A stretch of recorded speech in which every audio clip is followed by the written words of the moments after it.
Bonjour mes chéris, Marie-Josée Saint-Laurent, notaire pas ordinaire. Aujourd'hui, on change de décor, on essaie des technologies nouvelles. Croyez-moi, c'est très stressant pour moi parce que je travaille encore avec une dactylo et mon cellulaire, c'est un téléphone. Donc, normalement, il n'y a pas de Wi-Fi là-dessus. Il doit se demander qu'est-ce qui se passe, ce téléphone-là, parce qu'il doit dire, voyons, qu'est-ce qui se passe là? Comment ça, j'ai l'Internet, comment ça fait bing, bing, bing, bing, bing, parce que d'habitude, ça fait rien, c'est un téléphone. Alors, on commence tout de suite avec mes questions qui m'ont été posées donc dans la semaine. Benoît de Mont-Laurier. Bonjour notaire. Bonjour Benoît. Dans le testament de mon père qui date de 1997, il est mentionné comme legs particulier qu'il lègue à son épouse tous les droits, titres et intérêts qu'il pourrait détenir au moment de son décès. Dans tout régime enregistré, fonds enregistrés de retraite, régime de pension, blablabla, donc tout ce qui a rapport avec les fonds de pension et les REER. Si certains biens de mon père ne sont pas mentionnés nulle part dans son testament, qu'arrive-t-il de ces biens après son décès? C'est pas compliqué, il y a toujours, si c'est un testament notarié, on s'entend, si c'est un testament notarié, c'est sûr qu'on sait qu'il y a un legs, on appelle ça un legs résiduaire. Là, je regarde mon écran parce que mon adjointe Martine est là, puis comme c'est tout nouveau, ben, elle gosse sur, faut que tu retournes dans ma page de notaire, juste ici, ma chérie, parce que c'est ça, on essaie de faire, il y a un projecteur là, bref, il y a beaucoup de quincailleries, c'est énormément des fils, ça patente. J'étais stressée tout l'avant-midi, moi là, puis je le suis encore. Peut-être que ça paraît un tantinet parce qu'on cherche sur l'ordi, parce que là, c'est le téléphone qui filme, bref, je capote. Bon, Martine, elle m'a trouvé, c'est extraordinaire, je me vois, c'est merveilleux. Alors, je continue. Donc, Benoît, dans un testament notarié, il y a toujours un legs universel résiduaire. Résiduaire pour dire qu'on lègue le résidu. Donc, tout ce qu'on n'a pas mentionné particulièrement tombe là-dedans. C'est nécessaire parce que justement, sinon ça serait trop bizarre. Si on oubliait un bien, ben, la personne ne l'aurait pas, il serait légué à personne. Ça n'a comme pas de bon sens. D'où l'idée et l'importance de faire un testament devant notaire. Parce que nous, on n'oublie rien, on fait ça dans la vie, donc c'est sûr que c'est notre travail. Par contre, si on décide de faire un testament holographe ou devant témoin, puis qu'on gosse ça sur l'ordinateur, etc., là, ça se peut qu'il y ait des choses qui soient oubliées et qui vont finir par tomber dans la succession légale en vertu du Code civil parce qu'on n'aura pas prévu justement le legs résiduaire. Donc, si on lègue toutes sortes de biens à plein de monde, mais qu'on ne fait pas de legs résiduaire, c'est évident qu'on aura une lacune dans notre testament. Alors, j'espère que ça répond à ta question, Benoît. Avez-vous vu mes belles cartes? C'est Martine, mon adjointe, qui m'a fait ça, comme à TV. Moi, je capote. Colette de Montréal-Est me pose la question suivante. Bon matin. Bon, elle m'a écrit le matin. Ma mère, qui est âgée et malade, a une procuration et un mandat d'inaptitude notarié. Mon frère aîné en est le mandataire. Le temps n'est pas encore venu de le mettre en application. Parfait pour vous. Mais par souci de vouloir bien faire les choses, nous nous interrogeons sur la marche à suivre. Comment fait-on pour le mettre en application? Donc, je comprends que c'est le mandat d'inaptitude. Devons-nous revenir devant le notaire ou devons-nous nous présenter dans l'institution bancaire où elle a ses comptes? Bien, Colette, c'est sûr que si on parle du mandat d'inaptitude, la loi est faite que, bon, premièrement, c'est sûr qu'il faut, vous l'avez dit, c'est pas encore le temps, il faut que votre mère soit déclarée inapte. Il n'y a qu'un médecin qui peut déclarer votre mère inapte. Donc, il y aura deux évaluations, en fait, qui vont être faites. La première, c'est l'évaluation médicale et la deuxième, c'est l'évaluation psychosociale faite par une travailleuse sociale ou un travailleur social. Ces deux documents-là doivent nous dire que votre mère, elle est inapte. Donc, genre qu'elle met sa sacoche dans le frigidaire puis le jambon dans l'armoire. Là, on est rendu là. À ce moment-là, on demande l'homologation du mandat. Il y a des notaires qui font cette procédure-là. Il y en a d'autres. Moi, je n'en fais pas comme tel. Mais premièrement, il faut faire la recherche de mandat à la Chambre des notaires du Québec pour s'assurer que c'est le dernier mandat que vous avez entre les mains, même si vous êtes certain, c'est un document qu'on devra présenter au juge en bout de ligne. Donc, l'évaluation médicale, l'évaluation psychosociale, recherche de mandat à la Chambre des notaires et au barreau du Québec, parce que oui, un mandat d'inaptitude pourrait être enregistré au barreau du Québec. Après ça, on fait une requête au juge. Comme je vous dis, il y a des procédures qui sont faites aussi devant notaire. Et à ce moment-là, le juge homologue le mandat et dès ce moment-là, le mandataire est en fonction. Si on parle de, parce que vous parlez d'une procuration aussi, ben la procuration, c'est pas compliqué, c'est un dédoublement des pouvoirs de votre mère durant son aptitude.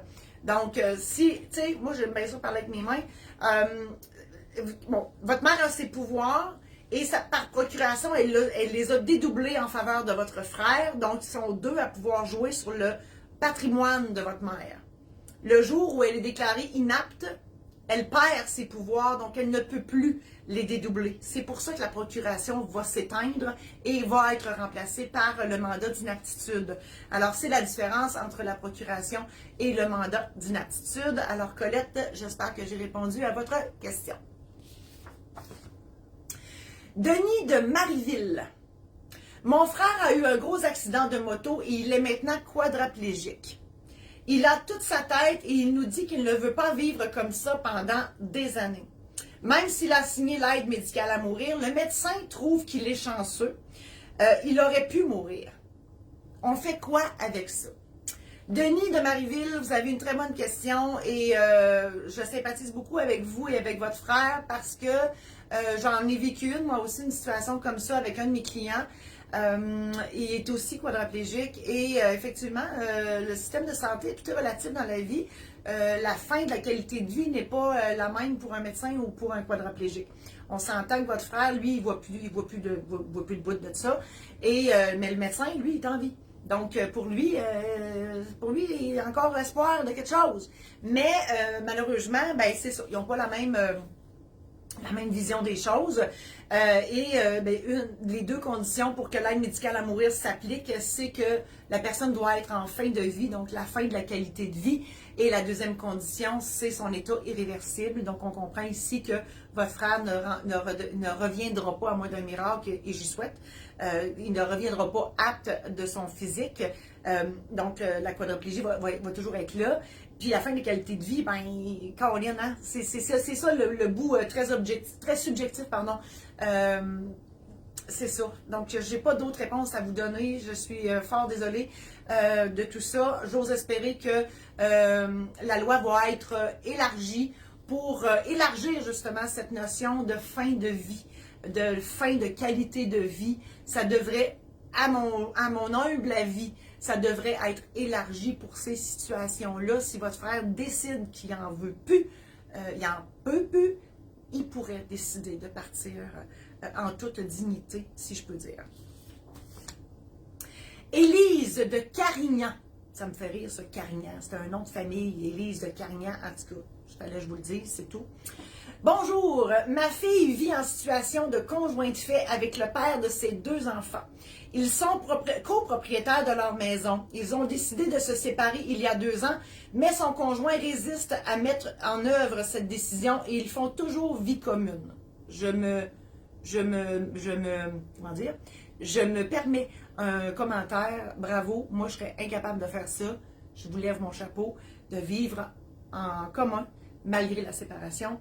La situation devient intenable pour ma fille, mais elle n'a pas les moyens financiers de payer seule un loyer ou de s'acheter une propriété. Alors ça, c'était le préambule de la question. Première question de Élise. Si elle décide de quitter, je crois comprendre qu'elle aurait droit à une compensation financière de la part de son conjoint pour l'occupation de la maison. Est-ce exact?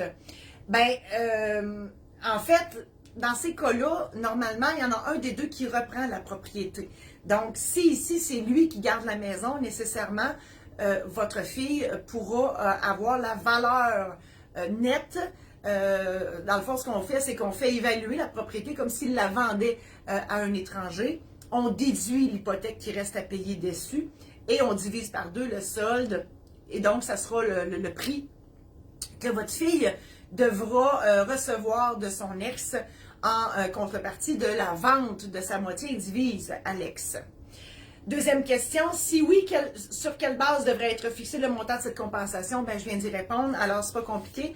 On regarde la mise de fonds aussi. Là, moi, j'ai pris pour acquis qu'il avait donné la même mise de fonds au départ et toujours sous réserve de ce qui est écrit dans le contrat aussi, parce qu'il peut avoir une clause qui dit que c'est peut-être lui qui a mis en totalité la mise de fonds et que lors d'un transfert ou d'un refinancement, il pourra se faire rembourser la mise de fonds au total ou à la moitié ou peu importe. Vous comprenez que là, je n'ai pas vu le contrat, donc il faut se référer au contrat en premier. Sinon, ben, c'est le principe que je vous dis.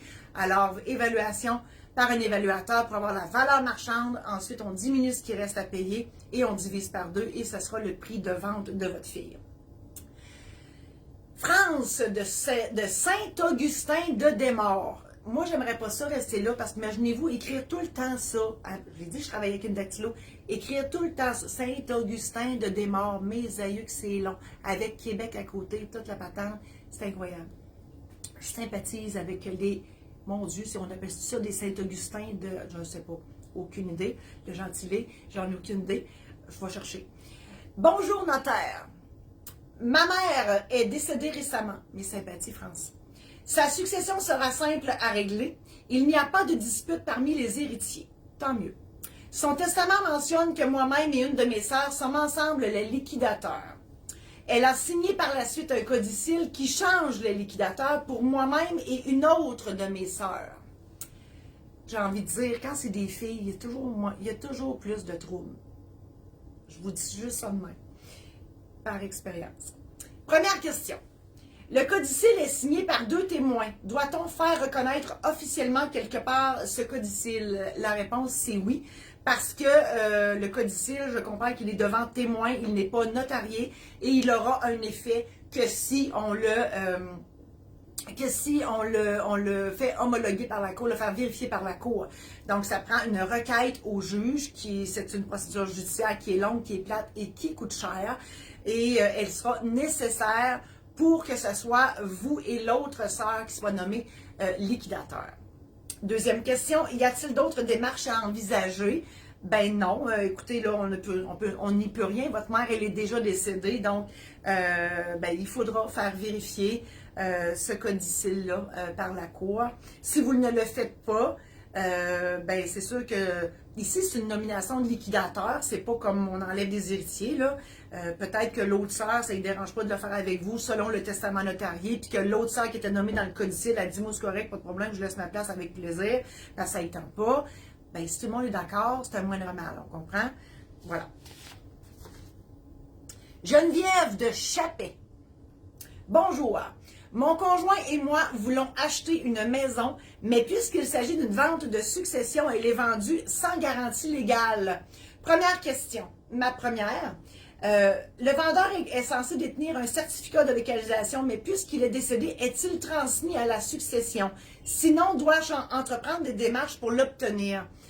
Bon, c'est sûr que le vendeur a l'obligation de remettre le certificat de localisation qu'il a en sa possession. Et ici, le vendeur est décédé, donc c'est sa succession qui continue ses obligations. Donc la succession, elle est obligée de vendre la propriété que le vendeur, avant de décéder, avait promis de vendre. Donc, il s'agit juste de demander aux liquidateurs si ils ont un certificat de localisation dans les mains. Puis suite à ça, ben, on regarde s'il décrit encore l'état actuel des lieux, parce que sinon, il faudra en refaire un nouveau. Et puisque l'article 17-19 du Code civil du Québec dit que le vendeur a l'obligation de remettre celui qu'il a en sa possession, ben si on n'en a pas ou qu'il ne démontre pas l'état actuel des lieux, ça sera vous, Geneviève, qui devrez en faire un nouveau. La deuxième question, en lisant beaucoup sur ce sujet, j'ai compris que cette dernière comportait 2 volets. Soit au niveau de la garantie, soit la garantie de qualité et la garantie concernant les titres de propriété de l'immeuble. Lors de notre rendez-vous avec un notaire, durant le processus d'achat, peut-on apprendre ou se retrouver avec la dette hypothécaire s'il y en a une de la personne décédée? Là, on a plusieurs questions dans tout ça, puis c'est pas fini. Si oui, peut-on se retirer du processus d'achat? Le notaire nous libère-t-il plutôt de cette dette antérieure? Là, vous me parlez de garantie, vous me parlez d'hypothèque. Premièrement, la garantie, une vente par une succession va toujours se faire sans garantie de qualité. La succession va garantir que la personne décédée, elle était propriétaire. C'est tout ce qu'elle va garantir, mais elle ne garantira pas les vices cachés, etc. Donc, tout ce que vous allez trouver en bonus dans cette maison-là, ça va être justement des bonus. Ça sera une vente sans garantie et l'idée, c'est simple, c'est que les héritiers n'ont pas habité cette maison-là, donc ils ne peuvent pas dire si elle est correcte ou pas. Puis on veut pas non plus, on peut pas comment dire, étendre dans le temps des recours aux héritiers en vice caché. On ne veut pas mettre les héritiers dans le chenoute, si je peux dire, pour des vices cachés, pour une maison qu'ils n'ont jamais habité, ça n'a comme pas de bon sens. Alors, c'est pour ça que la vente d'une succession, par une succession, sera faite sans garantie de qualité. Vous me parlez d'hypothèque, ben, c'est sûr que le notaire va rembourser cette hypothèque-là. Souvent, il y a une assurance vie de la personne décédée qui va rembourser l'hypothèque. Donc, il n'y a aucun problème à ce niveau-là. Le notaire, c'est sa job. Il va tout faire le nécessaire pour vous donner un titre de propriété clair. Tu l'avais dit que je les mêlerais peut-être mes cartes, hein? Elle l'avait dit, elle avait mis des petits numéros. D'un coup, tu échappes tout ça, là, ça serait beau en titi. Hélène de Grande-Bay. J'ai fini de payer mon hypothèque il y a au moins 10 ans. Et là, je vends ma maison. La notaire qui fait la transaction me dit que l'institution financière où j'avais fait mon prêt ne trouve plus mon dossier et que ça va être long avant que j'aille mon argent.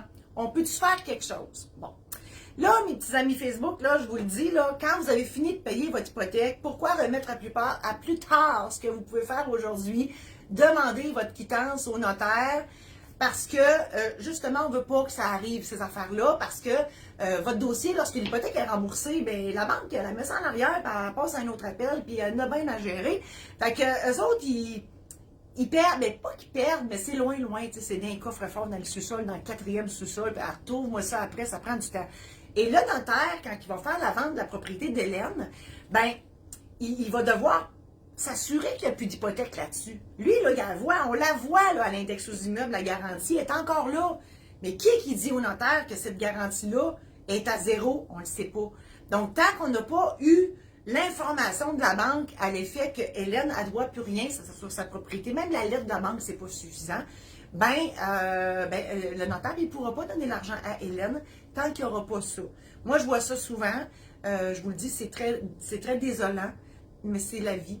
Alors, donc, pour ça, mais pour tout, ce conseil d'amis que je vous donne, ne pas attendre à demain ou après-demain ou après-après-demain, la semaine prochaine, le mois prochain, l'année prochaine, pour faire ce qu'on peut faire aujourd'hui. Et aussi, une autre belle raison, c'est que les frais augmentent toujours. Les frais du notaire, les taxes, TPS TVQ, les frais d'enregistrement au registre foncier, etc. Tout augmente tout le temps. On le voit avec le gaz, 2 piastres le litre, c'est ça. Alors, rien n'est gratuit en ce bon monde. Faites ça maintenant. Bon. La petite 8, elle veut se sauver. Israël de Westmount. Un notaire est-il une ressource adéquate pour rédiger une entente de partenariat ou une convention entre actionnaires? Moi, le mot adéquat, ça m'a fait bien rire parce que c'est comme ça. On est-tu bon? On est-tu bon? Moi, je pourrais vous dire oui, mais ça m'a fait beaucoup rire. Israël, oui, on est bon pour faire ça, les notaires. Nous sommes les juristes de l'entente, donc nécessairement, les contrats, ça nous connaît. On fait ça dans la vie. On est les spécialistes des contrats. Je ne veux rien enlever aux avocats, mais nous, on est officier public et le contrat que le notaire prépare, il est authentique, il fait preuve de son contenu. Donc, tout ce qui est écrit là-dedans, ça a été vérifié, c'est vrai et c'est le meilleur contrat que vous pouvez avoir. Donc, oui, nous sommes adéquats pour faire le travail. Je vous incite à aller voir un notaire pour faire ça.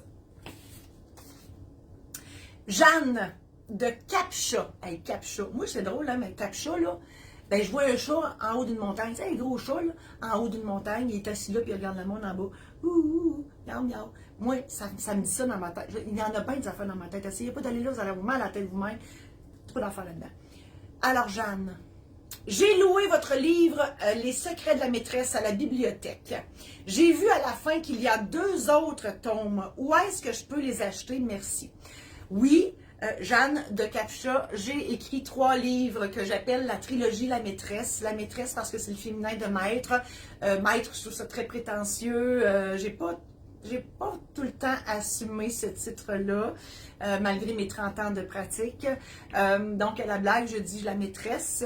Puis je vous cacherai pas que je suis un peu crunchy, fait que le monde l'achetait peut-être pour savoir ce que c'est ça, la maîtresse. Mais non, c'est juste des anecdotes de notaire. C'est disponible dans toutes les librairies du Québec et aussi sur notre site internet de la maison d'édition parce que oui, je suis notaire à temps plein, éditrice à temps partiel et auteur à temps perdu. Éditrice, pourquoi? Je suis tout simplement trop contrôlante. Je voulais contrôler le processus complet du début à la fin de la production de mes livres. Alors voilà, donc disponible sur le site internet maisondédition-saint-laurent.com en version papier, en version numérique et les 2 premiers tomes sont en version audio. Kevin Damkoui. Il y a 2 choses là-dedans qui me viennent à l'esprit. Kevin, là, il y a 9 façons d'écrire ce nom-là, s'il n'y en a pas d'autres. Ça, là, puis Caroline, c'est les 2 noms les plus touchés à écrire dans un contrat notarié, je vous le dis. Amkoui. C'est dur à dire, ça. Amkoui. Nous, c'est Amos. Amkoui. Ah. OK. Ma mère vient de vendre sa maison et le notaire choisi par l'acheteur lui charge 200 $ pour l'ouverture d'un compte en fiducie. Première question, est-ce une situation normale? Et deuxième question, quels sont les principaux frais, outre le prix de vente comme tel, qui sont à prévoir pour l'acheteur ou le vendeur dans le cas de la vente d'une propriété? Kevin Damkoui, je dois te dire que oui, normalement, c'est l'acheteur qui choisit le notaire et qui paye le notaire pour l'hypothèque et le contrat d'achat. Le vendeur aura, oui, une ou plusieurs factures, tout dépendant de la situation. Donc, oui, s'il y a une hypothèque sur la propriété, on devra faire une quittance. Alors, les frais de quittance lui seront chargés.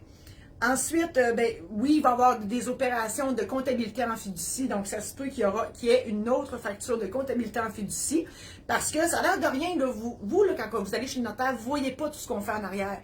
Mais nous, on se doit de garder dans un compte en fiducie le produit de la vente, le prix de vente, donc la mise de fonds de l'acheteur, le prêt hypothécaire de l'acheteur, on rembourse l'hypothèque du vendeur, le certificat de localisation, l'agent d'immeuble, les taxes, etc. Donc, on a un paquet d'opérations comptables à faire. C'est du temps, c'est de l'énergie. Ça a l'air qu'il faut qu'on mange un petit peu. Donc, oui, on a une autre facture de comptabilité en fiducie. Et si jamais on a dû requérir une assurance titre pour le vendeur, en l'absence d'un certificat de localisation, par exemple, ça sera une autre facture que le notaire aura pour le vendeur. Alors voilà, c'était mes questions du jour. Je vois Nathalie qui est là. Bonjour Nathalie, merci tellement d'être là, fidèle au poste à toutes les semaines. Il n'y a pas d'autres questions aujourd'hui, mais écoutons, on va se reprendre la semaine prochaine.